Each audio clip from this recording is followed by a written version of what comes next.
जय हिंद दोस्तों, आप सभी का हमारे YouTube चैनल विद्यालय एजुकेशन में स्वागत है। मैं सचिन आज आप सभी के लिए बिहार स्पीडी करंट अफेयर्स की जो बुक है, आज की इस क्लास में Bihar special national international current affairs देखने को मिलेगा। और आज की ये जो क्लास है बहुत ही इंपॉर्टेंट होने वाली है। इसके पहले हमने बिहार स्पीडी करंट अफेयर्स से 100 क्वेश्चन कंप्लीट कर चुके हैं। आज 101 नंबर से स्टार्ट करेंगे और ये जो क्लास है ये आप सभी के लिए जितने भी बिहार के एग्जाम्स हैं और अदर जितने भी एग्जाम्स हैं, जैसे कि आप एसएससी है, एसएससी आप एग्जाम दे रहे हैं या तो कोई और एग्जाम दे रहे हैं, रेलवे है, सभी के लिए ये कंप्लीट पैकेज की तरह कार्य करेगी। तो चलिए शुरू करते हैं आज के इस क्लास में।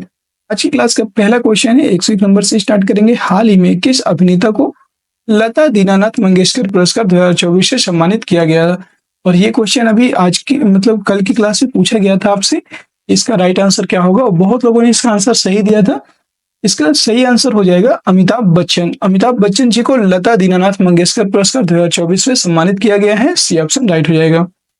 2023 में किसको सम्मानित किया गया था? कमेंट बॉक्स में बताइएगा। 102 नंबर क्वेश्चन है, 24 से 30 अप्रैल 2024 को मनाए गए विश्व टीकाकरण सप्ताह 2024 का विषय क्या है? 24 से 30 अप्रैल 2024 तक मनाए गए विश्व टीकाकरण सप्ताह है 2024 का विषय क्या था? इसमें विषय था humanly possible immunisation for all, मतलब humanly possible immunisation for all, ये इसकी थीम थी। बी ऑप्शन करेक्ट हो जाएगा। अगला प्रश्न है 103, हाल ही में किसने सुरक्षा पर अंतर्राष्ट्रीय सम्मेलन में भारत का प्रतिनिधित्व किया? ये बताना है किसने जो है भारत का प्रतिनिधित्व किया था सुरक्षा पर। याद रखेंगे इसमें सुरक्षा पर अंतर्राष्ट्रीय सम्मेलन में भारत का प्रतिनिधित्व करने वाले हैं, इनका नाम है अजीत डोभाल। अजीत डोभाल जी ने इसमें प्रतिनिधित्व किया। ए ऑप्शन करेक्ट हो जाएगा। अगला प्रश्न है क्वेश्चन नंबर 104। क्वेश्चन नंबर 104 है, चर्चा में रहा रवांडा बिल किस देश में पारित किया गया? जो चर्चा में रहा रवांडा बिल है ये किस देश में पारित किया गया, ये आपको बताना है। अमेरिका, ब्रिटेन, दक्षिण अफ्रीका, इंडोनेशिया। तो चर्चा में रहा जो आपका रवांडा बिल है ये ब्रिटेन देश में पारित हुआ है। बी ऑप्शन करेक्ट हो जाएगा। क्वेश्चन नंबर 105, हाल ही में सुप्रीम कोर्ट ने संविधान के किस अनुच्छेद के तहत 14 साल की नाबालिग के लिए 30 सप्ताह के गर्भ की समाप्ति को अनुमति दी है? मतलब 14 साल की अगर कोई नाबालिग है और उसने 30 सप्ताह के गर्भ के जो मतलब गर्भ धारण कर रखा है तो उसकी समाप्ति को अनुमति दी है, अर्थात उसको मतलब खत्म करने की अनुमति दे दी है। तो किस अनुच्छेद के तहत सुप्रीम कोर्ट ने ये निर्णय दिया है, ये बताना है। सुप्रीम कोर्ट के द्वारा अनुच्छेद 142 के तहत यह निर्णय दिया गया है। बी ऑप्शन करेक्ट हो जाएगा। आप सभी को पता होना चाहिए कि अनुच्छेद 142 में क्या है। तो इस 142 में सुप्रीम कोर्ट की डिक्रियों और आदेशों का प्रवर्तन और प्रकटीकरण आदि के बारे में आदेश है। अर्थात कहने का मतलब कि सुप्रीम कोर्ट इसमें अपने विवेकानुसार जो है आदेशों का प्रवर्तन और प्रकटीकरण कर सकता है। Question number 106, Laureus sports award 2024 में किस खिलाड़ी ने world sportsman of the year 2024 का पुरस्कार जीता है? लॉरियस स्पोर्ट्स अवार्ड 2024 में किस खिलाड़ी ने world sports women of the year का पुरस्कार जीता है? इसमें इसका राइट आंसर हो जाएगा Aitana Bonmati. B option correct हो जाएगा। ऐताना बोनमती ने यह पुरस्कार जीता है world sportsman women of the year. B option correct हो जाएगा। 107 नंबर प्रश्न है, किस राज्य सरकार ने सभी अधिकारियों के लिए डिजिटल हस्ताक्षर अनिवार्य किए हैं? डिजिटल हस्ताक्षर किस राज्य सरकार के द्वारा सभी अधिकारियों के लिए अनिवार्य किया गया है? Jammu Kashmir. C option correct हो जाएगा। अगला प्रश्न है क्वेश्चन नंबर 108, आईसीसी पुरुष टी20 वर्ल्ड कप 2024 के एम्बेसडर के रूप में किसे नियुक्त किया गया है? आईसीसी पुरुष टी20 वर्ल्ड कप 2024 के एम्बेसडर के रूप में इसको नियुक्त किया गया है उसेन बोल्ट। ये ऑप्शन राइट हो जाएगा। उसेन बोल्ट को 2024 वर्ल्ड कप के एम्बेसडर के रूप में नियुक्त किया गया है। ये ऑप्शन राइट हो जाएगा। अगला प्रश्न है 109, हाल ही में चर्चा में रहा अस्दोद बंदरगाह किस देश में स्थित है? अस्दोद बंदरगाह की बात करेंगे, ये स्थित है इजराइल में। बी ऑप्शन राइट हो जाएगा। अस्दोद बंदरगाह इजराइल में स्थित है। नेक्स्ट क्वेश्चन है, अगला प्रश्न है क्वेश्चन नंबर 110, विश्व मौसम विज्ञान संगठन द्वारा जारी रिपोर्ट के अनुसार 2023 में विश्व की आपदा राजधानी के रूप में किसे घोषित किया गया है? इसमें आपदा राजधानी के रूप में घोषित होने वाला जो देश है यह महाद्वीप है, उसे एशिया महाद्वीप को घोषित किया गया है। एशिया महाद्वीप को विश्व की आपदा राजधानी के रूप में घोषित किया गया है, एशिया को। अगला क्वेश्चन है 111, अलीगढ़ मुस्लिम विश्वविद्यालय की पहली महिला वाइस चांसलर कौन बनी है? जो अलीगढ़ मुस्लिम विश्वविद्यालय है, इसकी पहली महिला वाइस चांसलर बनी है प्रोफेसर नाइमा खातून। सी ऑप्शन राइट हो जाएगा, प्रोफेसर नाइमा खातून।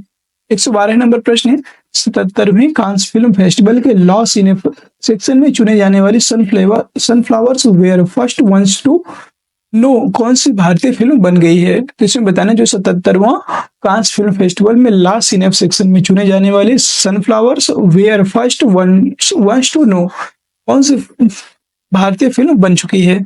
ये जो है भारत की पहली फिल्म बन चुकी है, ये ऑप्शन करेक्ट हो जाएगा। ये पहली फिल्म है जो लॉ सिनेप सेक्शन में चुनी गई है। 113 नंबर क्वेश्चन है, आईपीएल के इतिहास में 200 विकेट लेने वाले पहले गेंदबाज कौन बने हैं? अभी आईपीएल 2024 की बात की गई है और मतलब हाल ही में आईपीएल के इतिहास में 200 विकेट लेने वाले जो गेंदबाज हैं यजुवेंद्र चहल हैं। सी ऑप्शन करेक्ट हो जाएगा। 114 नंबर प्रश्न है, किस पश्चिम एशिया देश में पहली बार हिंदी में रेडियो का प्रसारण किया गया? तो किस पश्चिम एशिया देश में पहली बार हिंदी में रेडियो का प्रसारण किया गया है? कुवैत में। ये ऑप्शन करेक्ट हो जाएगा। अगला क्वेश्चन है 115, हाल ही में किस प्रसिद्ध भारतीय अभिनेता को वेल्स यूनिवर्सिटी द्वारा साहित्य में मानद डॉक्टरेट की उपाधि से सम्मानित किया गया है? वेल्स यूनिवर्सिटी के द्वारा साहित्य में मानद डॉक्टरेट की उपाधि से सम्मानित किया गया है रामचरण को। सी ऑप्शन राइट हो जाएगा। क्वेश्चन नंबर 116, भारत की सबसे बड़ी जलवायु घड़ी किस शहर में शुरू की गई है? सबसे बड़ी जलवायु घड़ी किस शहर में शुरू की गई है? ये आपके लखनऊ शहर में शुरू की गई है। सी ऑप्शन राइट हो जाएगा। भारत की सबसे बड़ी जलवायु घड़ी लखनऊ शहर में शुरू की गई। 117 नंबर क्वेश्चन है, किस राज्य में परमवीर चक्र उद्यान का उद्घाटन किया गया है? परमवीर चक्र उद्यान का जो उद्घाटन है ये किस राज्य में किया गया? तमिलनाडु में किया गया है। सी ऑप्शन करेक्ट हो जाएगा। अगला प्रश्न है 118, किस प्रसिद्ध वैज्ञानिक को आर्यभट्ट पुरस्कार 2024 मिला? कौन से ऐसे प्रसिद्ध वैज्ञानिक हैं जिनको आर्यभट्ट पुरस्कार 2024 प्राप्त हुआ है? इनका नाम है डॉक्टर पाउलुरी सुब्बाराव। डॉक्टर पाउलुरी सुब्बाराव को ये प्रसिद्ध वैज्ञानिक आर्यभट्ट पुरस्कार से सम्मानित किया गया है। बी ऑप्शन राइट हो जाएगा। 119 नंबर प्रश्न है, अमेरिका ने हाल ही में संयुक्त राष्ट्र सुरक्षा परिषद में किस देश को एक अलग राज्य के रूप में मान्यता देने के लिए एक प्रस्ताव को रोकने के लिए अपने वीटो शक्ति को इस्तेमाल किया है? तो अमेरिका के द्वारा हाल ही में जो संयुक्त राष्ट्र सुरक्षा परिषद है, इसमें किस देश को एक अलग राज्य के रूप में मान्यता देने के एक प्रस्ताव को रोकने के लिए अपने वीटो शक्ति को इस्तेमाल किया गया है? फिलिस्तीन को। सी ऑप्शन राइट हो जाएगा। अगला क्वेश्चन है 120, हाल ही में किस राज्य में खोंगजोम दिवस मनाया गया? वेरी इंपॉर्टेंट है और ये नया क्वेश्चन है। खोंगजोम दिवस किस राज्य में हाल ही में मनाया गया है? ये हाल ही में मणिपुर में खोंगजोम दिवस मनाया गया है। बी ऑप्शन करेक्ट हो जाएगा। 121 नंबर प्रश्न है, गुजरात के किस लोकसभा सीट से बीजेपी उम्मीदवार मुकेश दलाल को निर्विरोध चुना गया है? ये बताना है। कौन सी लोकसभा सीट है जिससे बीजेपी उम्मीदवार मुकेश दलाल को निर्विरोध चुना गया है? सूरत, गांधीनगर, पूर्व अहमदाबाद या राजकोट? याद रखेंगे इनको जो है सूरत से निर्विरोध, सूरत लोकसभा सीट से निर्विरोध चुना गया है। ये ऑप्शन करेक्ट हो जाएगा। 122 नंबर प्रश्न है, भारत ने पहली बार किस देश को BrahMos supersonic cruise missile export की है? किस देश को BrahMos supersonic cruise missile Bharat ने पहली बार एक्सपोर्ट की है? ये बताना है। तो ये फिलीपींस को पहली बार एक्सपोर्ट किया है। सी ऑप्शन राइट हो जाएगा। फिलीपींस देश को ब्रह्मोस सुपरसोनिक क्रूज मिसाइल को एक्सपोर्ट किया है, भारत के द्वारा किया गया है। 123 नंबर प्रश्न है, संयुक्त राष्ट्र जनसंख्या कोष की नवीनतम रिपोर्ट के अनुसार आगामी कितने वर्षों में भारत की जनसंख्या दोगुनी हो जाएगी? ये बताना है। भारत की जनसंख्या आगामी कितने वर्षों में दोगुनी हो जाएगी? इसमें दोगुनी जनसंख्या कितने वर्ष में हो जाएगी? याद रखेंगे 77 वर्षों में आगामी जनसंख्या दोगुनी हो जाएगी। सी ऑप्शन करेक्ट हो जाएगा। 77 ईयर्स। ये किसके द्वारा मतलब बताया गया है? तो संयुक्त राष्ट्र जनसंख्या कोष की नवीनतम रिपोर्ट आई है और इसमें जो है ये बात को खुलासा किया गया है। 124 नंबर प्रश्न है, केंद्रीय महिला एवं बाल विकास मंत्रालय ने प्रारंभिक बचपन देखभाल एवं शिक्षा के लिए राष्ट्रीय पाठ्यक्रम 2024 के लिए कौन सा पाठ्यक्रम जारी किया है? इसमें आधारशिला पाठ्यक्रम को जारी किया है। ये ऑप्शन करेक्ट हो जाएगा। क्वेश्चन नंबर 125, हाल ही में कौन भारतीय नौसेना के नए प्रमुख बने हैं? भारतीय नौसेना के नए प्रमुख कौन बने हैं? याद रखेंगे भारतीय नौसेना के नए प्रमुख बनने वाले हैं Dinesh Kumar Tripathi. D option correct हो जाएगा। 126 नंबर प्रश्न है, भारत ने किस वर्ष तक मलबा मुक्त अंतरिक्ष मिशन हासिल करने का लक्ष्य रखा है? मलबा मुक्त अंतरिक्ष मिशन हासिल करने का लक्ष्य किस वर्ष तक रखा है? तो याद रखेंगे 2030 तक भारत मलबा मुक्त अंतरिक्ष मिशन हासिल करने का लक्ष्य रखा गया है। जो वहां पे कचरा बहुत ज्यादा अंतरिक्ष में हो रखा है, उसको मतलब हटाने के लिए अंतरिक्ष मिशन हासिल करने का मतलब मलबा मुक्त अंतरिक्ष मिशन हासिल करने का लक्ष्य रखा है भारत ने 2023 तक का। और अभी तक हमने 26 क्वेश्चन कंप्लीट कर लिए। तो कैसी लग रही है क्लास, कमेंट सेक्शन में बताइएगा। क्लास पसंद आ रही हो तो एक बार सभी लोग क्लास को लाइक कर दीजिए आप और शेयर कर दीजिए। चैनल में नए हो तो चैनल को सब्सक्राइब कर लीजिए। और ऐसे ही डेली मैं क्लास लेकर आता हूँ, करंट अफेयर्स, जीके, जीएस और मोस्ट इम्पोर्टेंट जितने भी आपके बीपीएससी टीआरई का सिलेबस है उसको अकॉर्डिंग ध्यान में रखते हुए जितने भी इम्पोर्टेंट क्वेश्चन होते हैं वो सभी को डेली क्लास करवाते हैं। तो अगर आप बीपीएससी टीआरई की तैयारी कर रहे हैं या और भी अदर्स एग्जाम की तैयारी कर रहे हैं तो वो जीके जीएस बहुत ही इंपॉर्टेंट है। और आप देख रहे हैं कि जो करंट अफेयर्स है ये तो सभी एग्जाम्स में पूछा जाता है, तो ये आपके सभी एग्जाम्स के लिए महत्वपूर्ण है। 127 नंबर प्रश्न है, 14 अप्रैल को किस महान व्यक्ति की जयंती मनाई जाती है? बाल गंगाधर तिलक, सरदार वल्लभ भाई पटेल, डॉक्टर भीमराव अंबेडकर या चंद्रशेखर आजाद? 14 अप्रैल को किस महान व्यक्ति की जयंती मनाई जाती है? तो आप सभी को पता है कि डॉक्टर भीमराव अंबेडकर की जयंती मनाई जाती है 14 अप्रैल को। 128 नंबर प्रश्न है, इस क्रिकेटर को हाल ही में वर्ष 2024 के लिए Wisden leading cricketers of the year के रूप में चुना गया है। Wisden leading cricketers of the year के रूप में किसको चुना गया है? तो ये है पैट कमिंस और नेट साइबर ब्रंट, इन दोनों को चुना गया है। ए और बी इसका राइट आंसर हो जाएगा, पैट कमिंस और नेट साइबर ब्रंट। 129 नंबर प्रश्न है, 5वां T20 डीएफ आईपीएल का खिताब किसने जीता है? 5वां T20 डीएफ आईपीएल का खिताब किसके द्वारा जीता गया है? तो ये डीएफ बेंगलोर बादशाह के द्वारा जीता गया है। डी ऑप्शन करेक्ट रहेगा, डीएफ बेंगलोर बादशाह।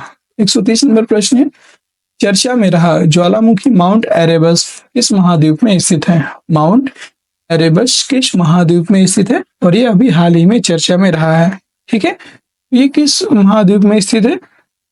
अंटार्कटिका महाद्वीप में स्थित है माउंट एरेबस, और ये माउंट एरेबस अंटार्कटिका महाद्वीप में स्थित है, याद रखेंगे। अगला प्रश्न है 131, अयोध्या में श्री राम सूर्य तिलक कार्यक्रम में किस भारतीय संस्थान ने अहम भूमिका निभाई थी? श्री राम अयोध्या में जो श्री राम सूर्य तिलक कार्यक्रम था इसमें किस भारतीय संस्थान ने अहम भूमिका निभाई? Indian institute of astrophysics, Indian institute of astrophysics के द्वारा ये भूमिका निभाई गई थी। सी ऑप्शन राइट हो जाएगा। और अगला क्वेश्चन है question number 132, Spanish para badminton championship 2024 में भारत ने कितने पदक जीते थे? जो स्पेनिश पैरा बैडमिंटन चैंपियनशिप 2024 है इसमें भारत ने कितने पदक जीते थे? 22 पदक जीते थे, याद रखेंगे। इसमें टोटल भारत के द्वारा 22 पदक जीते गए थे स्पेनिश पैरा बैडमिंटन चैंपियनशिप में। अगला क्वेश्चन है 133 नंबर प्रश्न है, इस बॉलीवुड अभिनेत्री को हालिया जारी टाइम मैगजीन की दुनिया के 100 सबसे प्रभावशाली लोगों की सूची में शामिल किया गया है? तो ऐसे कौन सी बॉलीवुड अभिनेत्री हैं जिनको 100 सबसे प्रभावशाली लोगों की सूची में शामिल किया गया है? इनका नाम है आलिया भट्ट। ये ऑप्शन राइट हो जाएगा, आलिया भट्ट को शामिल किया गया। अगला क्वेश्चन है question number 134, cyber crime index 2024 में भारत को कौन सा स्थान मिला है? साइबर क्राइम इंडेक्स 2024 में भारत को कौन सा स्थान मिला है? इसमें भारत को, याद रखेंगे, 10वां स्थान मिला है। ये ऑप्शन राइट हो जाएगा, 10वां स्थान इसमें मिला है भारत को। 135 नंबर प्रश्न है, किर्गिस्तान में आयोजित एशियाई कुश्ती चैंपियनशिप 2024 में भारत के पहलवानों ने कुल कितने पदक हासिल किए हैं? इसमें भारत के पहलवानों के द्वारा 9 पदक हासिल किए गए हैं। बी ऑप्शन राइट हो जाएगा। 136 नंबर प्रश्न है, दुनिया के सबसे व्यस्त एयरपोर्ट में दिल्ली एयरपोर्ट की रैंक क्या है? दिल्ली एयरपोर्ट की बात करेंगे और ये दुनिया के सबसे व्यस्त एयरपोर्ट में से मतलब एक है। तो इनमें दिल्ली एयरपोर्ट की रैंक कौन सी है? याद रखेंगे, दिल्ली एयरपोर्ट की रैंक है 10वीं रैंक है। बी ऑप्शन करेक्ट हो जाएगा। व्यस्तम एयरपोर्ट में दुनिया का जो दुनिया में 10वें नंबर पे दिल्ली एयरपोर्ट आता है, ये आप याद रखें। 137 नंबर प्रश्न है, पेरिस ओलंपिक के ज्यूरी में शामिल होने वाली पहली भारतीय महिला कौन है? जो पेरिस ओलंपिक के ज्यूरी में शामिल होने वाली पहली भारतीय महिला कौन बन चुकी हैं? बिल्किस मीर। बिल्किस मीर, ये ऑप्शन करेक्ट हो जाएगा। अगला प्रश्न है 138, इस भारतीय अभिनेत्री को हार्वर्ड विश्वविद्यालय ने south person of the year पुरस्कार 2024 से सम्मानित किया है? हार्वर्ड विश्वविद्यालय के द्वारा भारतीय अभिनेत्री को south person of the year 2024 से सम्मानित किया है। ये है अवंतिका वंदनपु। अवंतिका वंदनपु को सम्मानित किया गया है। डी ऑप्शन करेक्ट हो जाएगा। क्वेश्चन नंबर 139, हाइब्रिड पिच तकनीकी का उपयोग करने वाला भारत का पहला स्टेडियम कौन सा है? हाइब्रिड पिच तकनीकी का उपयोग करने वाला भारत का पहला स्टेडियम कौन सा बन चुका है? ये धर्मशाला स्टेडियम बन चुका है। सी ऑप्शन करेक्ट हो जाएगा। 140 नंबर प्रश्न है, भारत के किस राज्य में विश्व का सबसे बड़ा रिन्यूएबल एनर्जी पार्क बनाया जाएगा? भारत के किस राज्य में विश्व का सबसे बड़ा रिन्यूएबल एनर्जी पार्क बनाया जाएगा? गुजरात में। बी ऑप्शन राइट हो जाएगा। ये गुजरात में भारत का सबसे बड़ा, विश्व का सबसे बड़ा रिन्यूएबल एनर्जी बनाया जाने वाला है। बी ऑप्शन राइट हो जाएगा। 141 नंबर प्रश्न है, 141 नंबर प्रश्न है, हाल ही में स्पेस इंडिया ने किसे अपना ब्रांड एम्बेसडर नियुक्त किया है? स्पेस इंडिया के द्वारा इसको अपना ब्रांड एम्बेसडर नियुक्त किया गया है, ये आपको बताना है। और ये हो जाएगा राइट आंसर इसका संजना सांघी। संजना सांघी को स्पेस इंडिया ने अपना ब्रांड एम्बेसडर नियुक्त किया है। ये ऑप्शन राइट हो जाएगा। 142 नंबर प्रश्न है, आर्टेमिस समझौते में शामिल होने वाला 39वां देश कौन सा बना है? आर्टेमिस जो समझौता हुआ है उसमें शामिल होने वाला 39वां देश बन चुका है। ये देश है स्लोवेनिया। स्लोवेनिया इसमें 39वां देश बन चुका है आर्टेमिस समझौते में शामिल होने वाला। 143 नंबर प्रश्न है, T20 क्रिकेट में 500 छक्के लगाने वाले पहले भारतीय कौन बने हैं? तो T20 क्रिकेट में 500 छक्के लगाने वाले पहले भारतीय बन चुके हैं Rohit Sharma. B option right हो जाएगा। 144 नंबर प्रश्न है, किस देश ने अंगारा A5 रॉकेट लॉन्च किया है? अंगारा A5 रॉकेट किस देश के द्वारा लॉन्च किया गया है? रूस के द्वारा। रूस के द्वारा अंगारा A5 रॉकेट को लॉन्च कर दिया गया है, याद रखेंगे। अगला क्वेश्चन है क्वेश्चन नंबर 145, ब्लू ओरिजिन के अंतरिक्ष मिशन के द्वारा अंतरिक्ष यात्रा करने वाले पहले भारतीय कौन बने हैं? ब्लू ओरिजिन के अंतरिक्ष मिशन के द्वारा अंतरिक्ष यात्रा करने वाले पहले भारतीय कौन बने हैं? Gopichand Thotakura. B option correct हो जाएगा। अगला प्रश्न है 146, किस देश के गणितज्ञ और कंप्यूटर वैज्ञानिक एवी बिगडरसन को वर्ष 2024 के लिए ट्यूरिंग पुरस्कार से सम्मानित किया गया है? एवी बिगडरसन को वर्ष 2023 के लिए ट्यूरिंग पुरस्कार से सम्मानित किया गया और ये किस देश के गणितज्ञ और कंप्यूटर वैज्ञानिक हैं? याद रखेंगे, ये इजराइल देश के गणितज्ञ और कंप्यूटर वैज्ञानिक हैं और इनको 2023 एवी बिगडरसन को 2023 के लिए ट्यूरिंग पुरस्कार से सम्मानित किया गया। डी ऑप्शन करेक्ट हो जाएगा। अगला प्रश्न है 147, डॉक्टर मैल्कम आदिसेसिया राष्ट्रीय पुरस्कार 2024 किसे दिया गया है? डॉक्टर मैल्कम आदिसेसिया राष्ट्रीय पुरस्कार 2024 प्रोफेसर सुरिंदर एस जोधका को दिया गया है। सी ऑप्शन राइट हो जाएगा। 148 नंबर क्वेश्चन है, हाल ही में जारी ह्यूरन ग्लोबल यूनिकॉर्न इंडेक्स 2024 के अनुसार यूनिकॉर्न के मामले में भारत विश्व में किस स्थान पर है? भारत की बात करेंगे, भारत विश्व में तीसरे स्थान पर है। सी ऑप्शन करेक्ट हो जाएगा। जो ह्यूरन ग्लोबल यूनिकॉर्न इंडेक्स जारी करती है, इसके द्वारा यूनिकॉर्न के मामले में भारत का स्थान विश्व में तीसरा स्थान है, ये आप याद रखें। अगला प्रश्न है 149, भारत और किस देश की सेना के मध्य एक्सरसाइज डस्ट लीग का आयोजन किया गया है? एक्सरसाइज डस्ट लीग का आयोजन किस देश के साथ होता है? ये भारत और उज्बेकिस्तान के मध्य होता है। सी ऑप्शन करेक्ट हो जाएगा। अगला प्रश्न है क्वेश्चन नंबर 150। क्वेश्चन नंबर 150 है, अंतर्राष्ट्रीय मानव अंतरिक्ष उड़ान दिवस किस तिथि को मनाया जाता है? अंतर्राष्ट्रीय मानव अंतरिक्ष उड़ान दिवस किस तिथि को मनाया जाता है? 11 अप्रैल, 12 अप्रैल, 13 अप्रैल या 14 अप्रैल? याद रखेंगे, 12 अप्रैल को अंतर्राष्ट्रीय मानव अंतरिक्ष उड़ान दिवस मनाया जाता है। बी ऑप्शन राइट हो जाएगा। 151 नंबर प्रश्न है, WHO द्वारा हाल ही में जारी ग्लोबल हेपेटाइटिस रिपोर्ट 2024 के अनुसार कितने भारतीयों की मृत्यु हेपेटाइटिस बी के कारण हुई है? हेपेटाइटिस बी के कारण कितने भारतीयों की मृत्यु हो चुकी है? और इसका आंसर बताइएगा आप लोग, कितने भारतीयों की मृत्यु हो चुकी है? 2.9 करोड़, 1.3 करोड़, 3.7 करोड़, 4.2 करोड़। इसका आंसर आपको कल की क्लास में मिलेगा। तो कैसी लगी आज की क्लास कमेंट सेक्शन में जरूर बताइएगा। क्लास अगर पसंद आई है तो क्लास को एक बार सभी लोग लाइक कर दीजिए, शेयर कर दीजिए। चैनल में नए हैं तो चैनल को सब्सक्राइब भी जरूर कर लीजिए, जिससे कि आगे आने वाली सारी वीडियोज की नोटिफिकेशन आप सभी को मिल जाएंगे। और सभी लोग टेलीग्राम चैनल को भी जरूर ज्वाइन कर लीजिए। टेलीग्राम चैनल का लिंक आपको वीडियो को डिस्क्रिप्शन में मिल जाएगा, वहां से आप इसको ज्वाइन करके इस क्लास के PDF भी बाद में इसको प्रोवाइड कर दिया जाएगा। जैसे आपके 500 क्वेश्चंस इसमें कंप्लीट हो जाएंगे, इसकी पूरी 500 क्वेश्चन की पीडीएफ आपको दे दिया जाएगा, जिससे कि आप उसे चाहे तो निकलवा सकते हैं, या तो आप सिर्फ 500 क्वेश्चन मतलब 8 से 10 पेज रहेंगे निकलवा के, और उसका आंसर सहित आप पढ़ सकते हैं, जिससे कि आपका रिवीजन टेस्ट हो जाएगा, तो वो आप कर सकते हैं। इसलिए टेलीग्राम चैनल को जरूर ज्वाइन कर लीजिएगा। जैसे वहां पे हम पे, और इसके पहले जो मई तक का जो करंट अफेयर्स है उसकी पीडीएफ मैंने डाल दिया है, तो वहां से आप उसे डाउनलोड करके एक बार रिवीजन कर सकते हैं, और चाहे तो उसको प्रिंट करवा करके एक बार आप अपना टेस्ट दे सकते हैं करंट अफेयर्स का 500 क्वेश्चन का। और उसकी वीडियो भी, जो महामैराथन है वीडियो 500 क्वेश्चन की, वो भी करंट अफेयर्स की महामैराथन यूट्यूब में ही डली है, तो अगर अभी तक आपने नहीं देखा है तो उसको भी जाकर के जरूर देख लीजिएगा। फिर मिलते हैं किसी नेक्स्ट वीडियो में, तब तक के लिए जय हिंद जय भारत, आप सभी का दिन शुभ हो।